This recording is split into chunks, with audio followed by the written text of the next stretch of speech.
కూరగాయలు బస్సులు కూడా అవుతున్నారు, ఆడేళ్ళు తిరుగు బస్సులో కూడా అవుతున్నారు.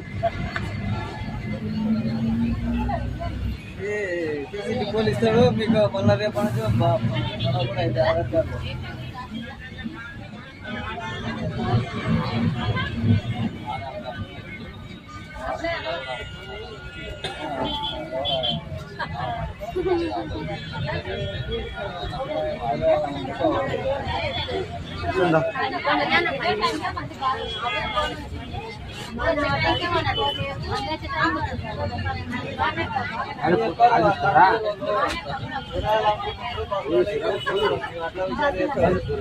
డిపోలో పెడతాడా